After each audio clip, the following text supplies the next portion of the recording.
ଅବଲମ୍ବନ ହେଇକି ରହିବ। ଆଜି ଏ ବିକ୍ଷୋଭ କାହିଁକି?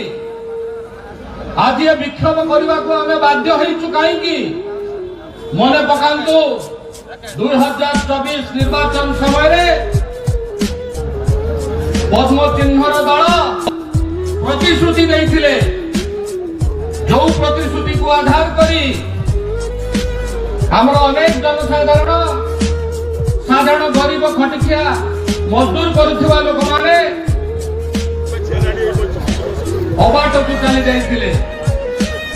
ଏହି ଚାଷୀ ଭାଇମାନଙ୍କ ପାଇଁ ପ୍ରତିଶ୍ରୁତି ଦେଇଥିଲେ। ପ୍ରତିଶ୍ରୁତି ଲିଷ୍ଟ ଭିତରେ ଦ୍ୱିତୀୟ ନମ୍ବର ଲିଷ୍ଟରେ ଥିଲା ଯେ ମୋ ଚାଷୀ ଭାଇ ମାନଙ୍କୁ ଯୋଉ କଟନୀ ଛଟନୀର ସାମ୍ନା କରିବାକୁ ପଡୁଛି, ଯଦି ଭାରତୀୟ ଜନତା ପାର୍ଟି ଶାସନକୁ ଆସେ ତାହେଲେ କେବେ ହେଲେ ସେ କଟନୀ ଛଟନୀ ହବ ନାହିଁ, 1% ମଧ୍ୟ କଟନୀ ଛଟନୀ ହବ ନାହିଁ। ଆଜି ଆପଣମାନଙ୍କୁ ମୁଁ ପ୍ରଶ୍ନ ପଚାରୁଛି, କଟନୀ ଛଟନୀ ହଉଛି କି ନାହିଁ? ଆପଣମାନେ ଉତ୍ତର ଦିଅନ୍ତୁ। ଆଜି ଚାଷୀ ଭାଇ ମରିଗଲାଣି। ଯାହା କହୁଥିଲେ, ଯାହା କଟନୀ ଛଟନୀ ଯାହା ହଉଥିଲା ତାର 2 ଗୁଣିତ ହେଇଯାଇଛି। ବାସୁଦେବପୁର ବ୍ଲକରେ ବାସୁଦେବପୁର ନିର୍ବାଚନ ମଣ୍ଡଳୀରେ 9%, 9.5% ମିନିମମ୍ କଟନୀ ଛଟନୀ ହଉଛି ଏବଂ ତା ସହିତ ମିଲର ପାଖରେ ଯେବେ ଯାଇକି ପହଞ୍ଚିବ ସିଏ ମଧ୍ୟ 2-3% ଏକ୍ସଟ୍ରା କାଟି ଦଉଛି।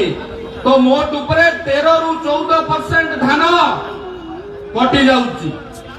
ଏହା ଥିଲା ପ୍ରତିଶ୍ରୁତି, ଏହା ଥିଲା ସେମାନଙ୍କର ଜବାବ। ଆଜି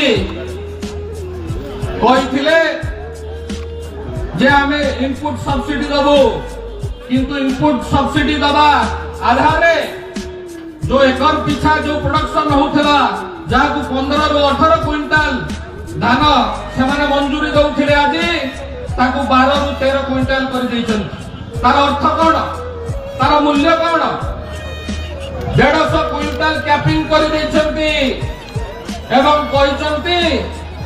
जो डीबीटी डायरेक्ट बेनिफिशियरी ट्रांसफर धान पकेला मात्रा धान जो मुहूर्त पकेबा 48 घंटा भितर आपण खाता को पैसा जीव। आपण मानक पुणी प्रश्न पचारू, 48 घंटा भितर आपण पाखे पैसा पहुंचुची?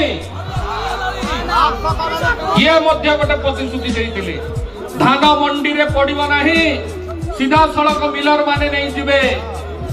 आज धान मंडी रे हजार हजार क्विंटल धान पड़ी रही। आपण मानकर चिंता करंतु विगत 24 वर्ष भितर कौन थिला एवं यही 2 वर्ष भितर कौन हो जाई। अवस्था दुरावस्था को पड़ी जाई।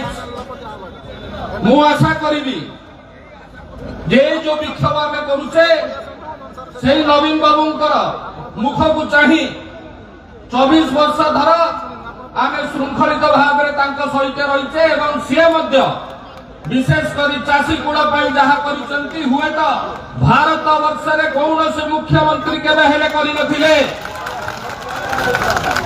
आज 2 वर्ष भितर लोक जानी सारे जे सरकार कौन करुछि एवं कौ लक्ष्य रखिकी आगु बढ़ुछि। मिलर माने सोसाइटी रो सेक्रेटरी मानक भितर जो मधुचंद्रिका होउछि बड़ी पड़ जाऊँ मोर चाषी भाईटी आज तारी विरुद्ध विक्षोभ करुचे एवं आपण मानक आशा रखुची आगामी दिन में विक्षोभ को आहरी तेज करवा देखा जे बिजु जनता दल चाषी कूल सहित अच्छी चाषी भाई मान सहित अच्छी एवं आगामी दिन में विक्षोभ आहरी तेज। आज जिला स्तर में होची, आगामी दिन में ब्लॉक स्तर में हम, पंचायत स्तर में हम एवं मु आशा रखी आपण माने जो सहयोग हाथ बढ़ाई जो साहाय्य करुचंती आगामी दिन में आहरी सहयोग करिवे।